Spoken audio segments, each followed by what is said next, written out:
Hello team, welcome to another ATP Geopolitics video with myself, Jonathan MSP. This is Ukraine War breaking news update and concerns a subject that I talked about earlier on today in my first video, but I just wanted to give some more information as it's starting to filter through the socials at the moment.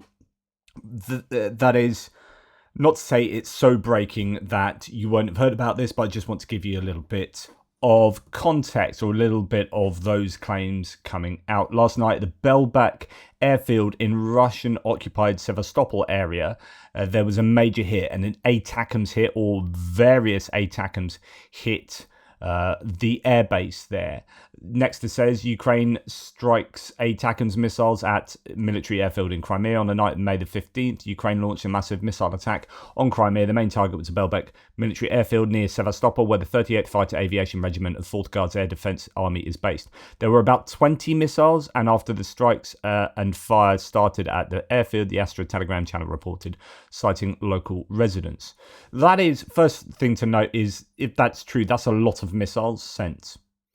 And that would indicate that they have quite a few missiles if they're going to spend that many missiles taking out an airfield. Although I've been waiting for them to do something like this if this is actually the case, which is properly take somewhere out.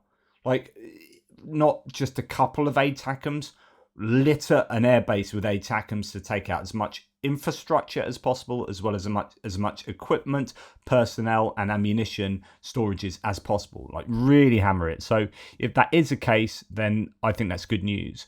Right, Ukrainian forces attacked with 300-kilometer ATACMS. So this is at a range of, say, 225 kilometers from the front line. So then you're going to be firing from behind the front line. So that is in range of the 300-kilometer ones, which is good news that they are using those to strike at bases that they previously couldn't have hit with ATACMS. The ATACMS had 150-kilometer range, the first lot that they got, those older variants of the missile. Now they're using longer range 300-kilometer ones with, I presume, submunitions. I've seen an image of a submunition supposedly from Belbek area, so that would assume that those were the variety that were used. Fires continue to grow at Belbek Airbase, and this was from early this morning in Russian-occupied Crimea after a large Ukrainian ATACMS strike last night, or tonight. NASA's FIRMS orbital fire monitoring system, so the one that usually detects wildfires, used to detect fires in this war, has detected multiple large fires encompassing the southern part of the airfield over a 2-hour period. And that airfield would usually, as I showed you earlier, would usually have quite a lot of both infrastructure and also airframes as well. So it could be that a number of airframes were hit there. Or not. It's difficult to know, especially with the variety of information coming out about that. If we look at what this source says, there was a fire at Belbek after the explosions. Mass media do not rule out that MiG-31Ks were hit. There's been some satellite imagery showing that the area of the fire, or indicating where that is, and Defense Express suggests that the MiG-31Ks were previously stationed in Crimea there and could have been hit. We'll now look at some of the details that both sides are claiming. Well, actually, the Russians predominantly are claiming. So, on top of all that we said, and there's supposedly a submunition from the ATACMS, and lots of fire to suggest that, you know, there were significant explosions there. So we know definitely some serious things were hit. Russian claims regarding this: quote, at night, Ukrainian formations launched a new attack on Crimean airfields. This time the target was Belbek, at which up to 16 ATACMS operational tactical missiles with cluster warhead were fired. Interesting to watch how the Russian claim the number of ATACMS missiles fires increased from 8 in early in the morning to 10 and now 16.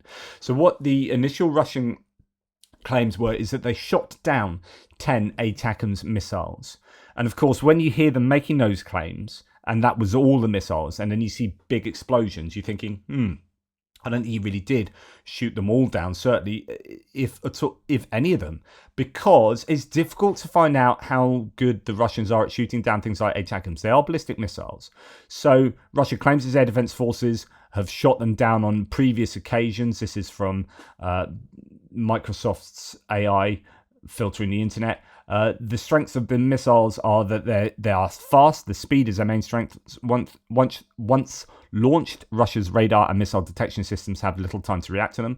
ATACMS can strike targets from a considerable distance, and their mobility allows for quick deployment and firing. So that is, the launchers don't easily get hit because you fire them off and then you get out of dodge. So in summary, while Russia claims to have shot down ATACMS, the missile speed and ballistic trajectory, so they can, whereas cruise missiles fly quite slowly and often close to the ground, and are thus easier to take down, which is why you have to use things like decoy missiles and other ways to, you do those wild weasel missions to stop the radars being active in the areas that you're going to fire those cruise missiles. These ATACMS should, in principle, be much harder for the Russian air defense systems to take down. So when they say they are, it makes them challenging to intercept. When the Russians say they've taken down 10 of them or 16 of them or however many, you can rest assured that they are talking rubbish there to some extent. The sounds of the work of the 31st Air Force and Air Defense Divisions were heard by the population of Crimea and Sevastopol around 2 a.m. Even residents of Chernomorsk noted flashes and sounds of explosions in the sky. In total, about 13 missiles were shot down on the approaches to Belbek. Unfortunately, we failed to shoot down 1 or 2 missiles, and the results of the hits again became known to the whole world thanks to the publication of video from a surveillance camera on the internet. How and why this is still possible in the third year of war has long been a rhetorical question. And this is a pretty big whinging. I think this actually comes from, Rebar possibly saying this. So there could have been some of these shot down. I don't know how many were sent. It's hard to know the actual truth here. But the reality is some got through. And Rebar don't like the fact that people know about that. As we ourselves and our colleagues have noted more than once, until criminal penalties are introduced for the publication of such videos and photos, Ukrainian formations will have no problem assessing the results of their strikes, even without the help of NATO satellites. It's not entirely clear where the missiles were launched from. Previous raids were from the Berislav area in the Kherson region, but as a rule, the enemy changes positions to prevent detection, and the ATACMS range of 300 kilometers increases the combat capabilities of the Ukrainian armed forces. It is possible that this time the launch was carried out from Kherson region.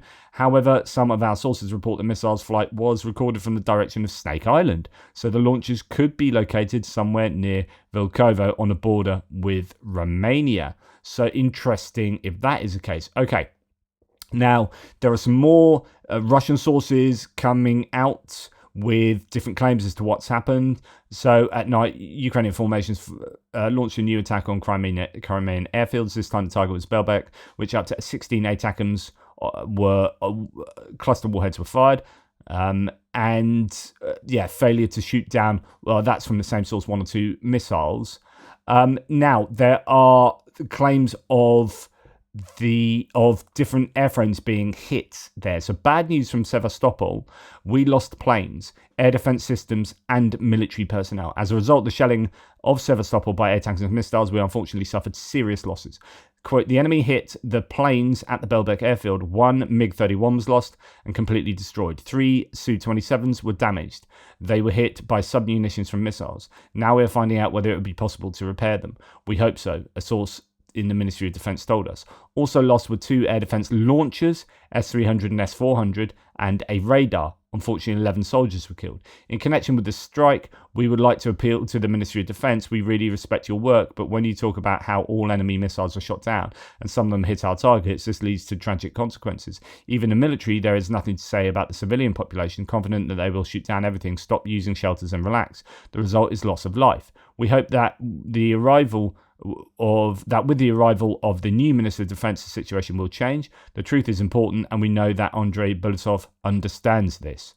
Interesting quotes there. And so this leads people to claim that 1 MiG-31 is destroyed, 3 Su-27s damaged, 2 S-300s, S-400 air defense systems, launchers destroyed, and a radar also taken out, but 11 soldiers killed. So that, and there could be more than that. I just would like to know how many missiles were sent and how many were shot down, if any, because, if there were more planes than that laid out on that airfield, It's such a shame that they didn't take out more planes, considering we know that they could get through there. Could they have sent some more missiles out afterwards? I don't know. They obviously need to go and reload, get these from some repository somewhere, and then you get back to the shooting zone and then fire those missiles. But it's a great haul for the Ukrainians if they have done that damage, and hopefully that airbase can't effectively be used until it is repaired, so on and so forth. So this might have some effect on the deployment of airframes, on the behavior of the VKS, the Russian Air Force, and the ability to operate from that airbase. So good news there, which is nice considering there's not great news coming from Kharkiv in the north. Anyway, I'm going to get on with my military aid video. See you soon.